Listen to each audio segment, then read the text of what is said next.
we will move on to our next session. And I'm really excited about this next session because we all know the power of a good story.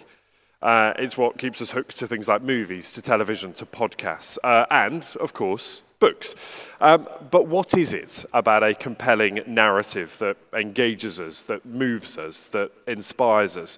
So I'm really delighted to say that joining me will be two titans of the literary world to help us dissect what business may learn from storytelling. They need very little introduction, but I'm delighted to say that with us, Jeffrey Archer, international author, and Amish Tripathi, international author, former diplomat, and the fastest-selling author in Indian history. What does it take to craft a compelling narrative? Storytellers are born. I think that's a gift. And can narratives really transform businesses? Content that actually becomes cult are those which have layers, which are deeper. Want to know the secret? Join best-selling authors Amish Tripathi and Jeffrey Archer at India Global Forum and explore how organizations can craft narratives that resonate with their audiences and drive large-scale impact. Please put your hands together to welcome them to the stage.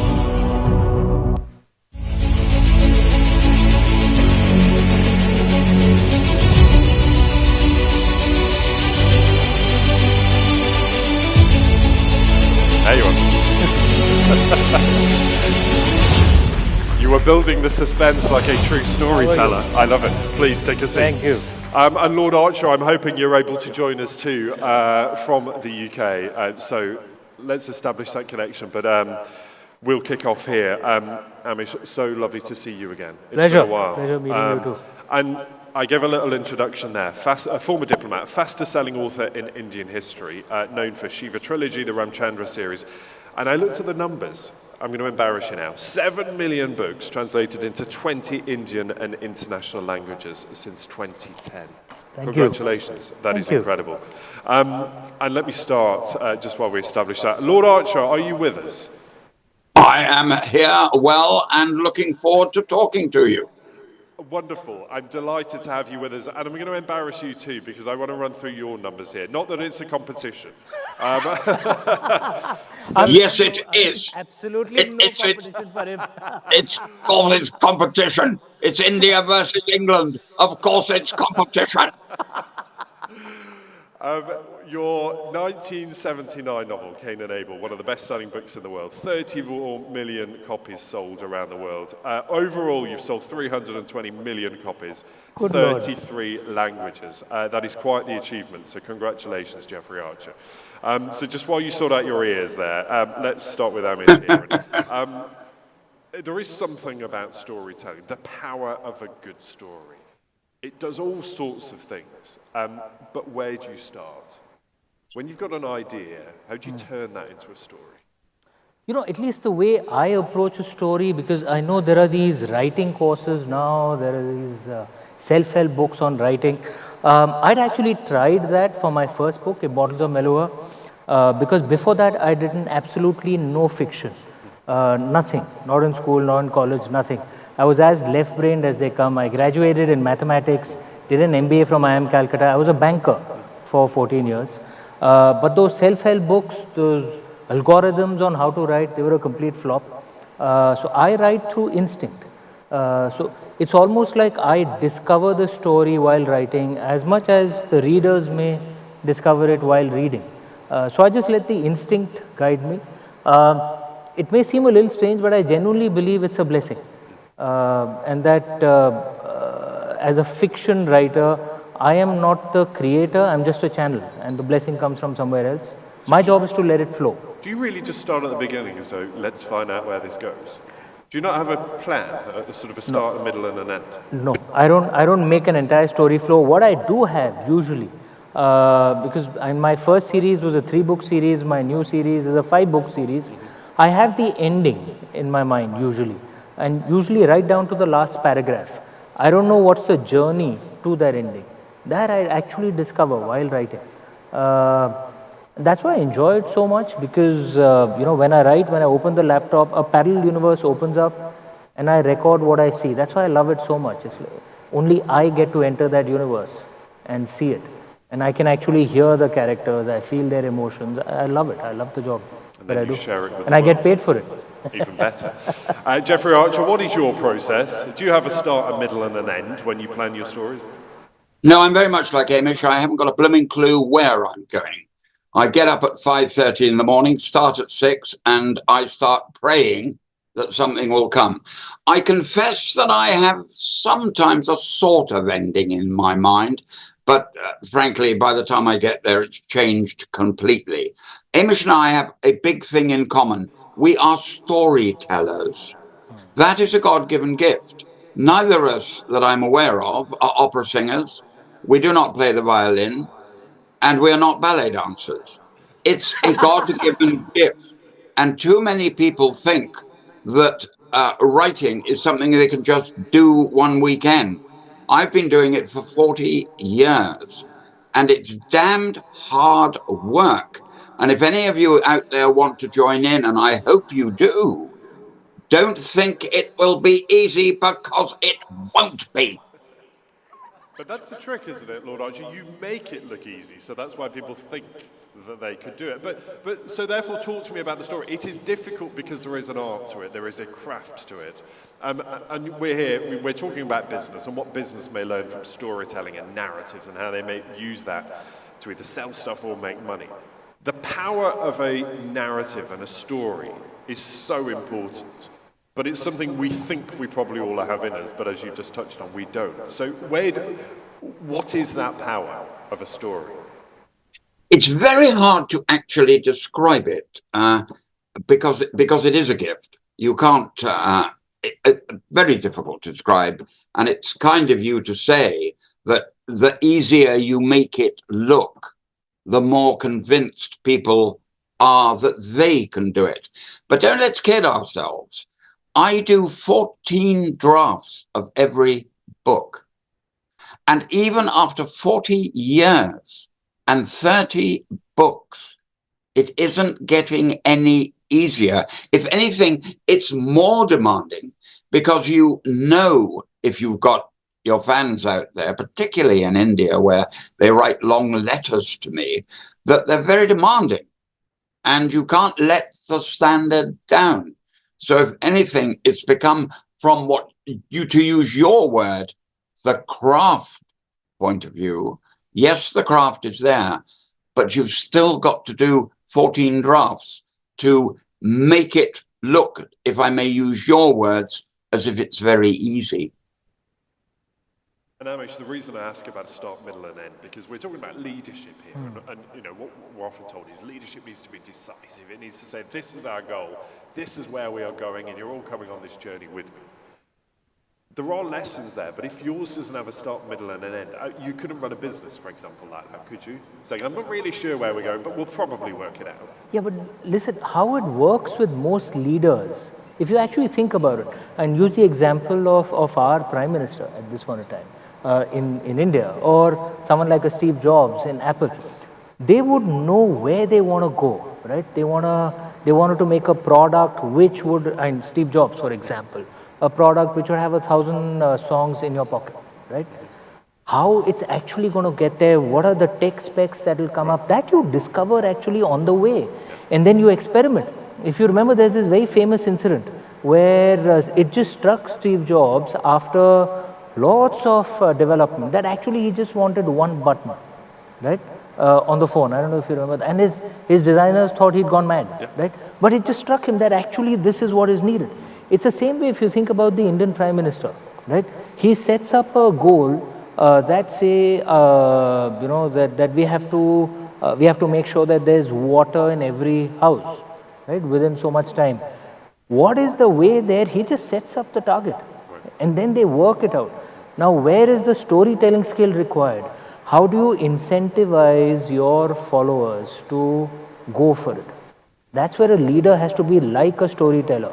He actually has to see that dream, believe that dream, convince others that it's worth it walking the path towards that dream, when frankly, you don't know what the path will be, right? That's what a good leader is. A good leader in many ways has to be a good storyteller. I think Steve Jobs had said that among the most powerful jobs in the world is that of a storyteller, because you command that which is most precious, which is your attention. Yeah. Well, and the attention point is interesting, Lord Archer, isn't it? Because actually we talk about stories taking us on a journey, but that journey is usually quite convoluted. There might be a few red herrings along the way. It is maybe sometimes complicated. How do you spin a tale like that? How do you tell a story that is so complicated, has so many different possible endings, and then bring all those different narratives together? Yes, you're quite right. The problem is it mustn't become convoluted. It mustn't become complicated. And that, for a storyteller, is the most difficult thing of all. If you're going to have twists and turns and something happening that even you are surprised by, the reader must be able to flow easily and move on. They mustn't say, oh, I didn't quite understand that. I might have to go back and find out who that character is. Or no. You must keep it moving. The reader must not want to stop turning the page. Now, if, Ben, you go further and you say to me, Jeffrey, how do you do that? Sorry, I don't know. How do you do that? Your latest book, The Clifton Chronicles, isn't it? It's your iconic series. Many decades, many characters.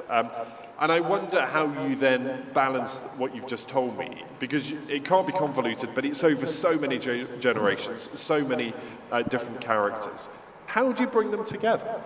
It's a very good question, because the truth is you have to keep on reading it and thinking about it and with 7 books, you've kind of got to hold them all in your mind, because you know you've got devoted readers who are watching every move. I mean, I had a great privilege yesterday I do charity auctions, and I did a charity auction for Simon Cowell. And Simon told me that he'd read, can you believe this? He'd read the Clifton Chronicles 12 times. So of course he would have spotted something if I'd made any mistake. But I think what Amish and I have in common is we're very luckily have that weird memory, because memory is an important word here too, that it remains in the mind. Because if it didn't, you'd get letters from readers saying, Dear Jeffrey, on page 144, you said he was 14 years old. But by the time I got to page 336, I've worked out that he was 121. How did you manage that? And that's something you dread the whole time, particularly from Indians who read it so carefully that they will pick up the slightest mistake. Amish is nodding along with you here. And do you feel a responsibility, Amish? Because you retell a lot of Indian mythology, don't you, for a modern audience, reinterpret it in a different way. There must be a responsibility that goes with that. Yeah, I mean, obviously, and I think perhaps what makes it easier for me is I genuinely worship the gods that I write on. I don't do what could be called creative liberties. Right. What I do is a respectful reinterpretation, right? And what that does, it almost instinctively brings the story out in a certain way, in which even if you take an interpretation, it doesn't lead to any controversies. And the proof of the pudding is in the eating. I've been doing this for nearly 13, 14 years now. You can Google me, you won't find any controversies.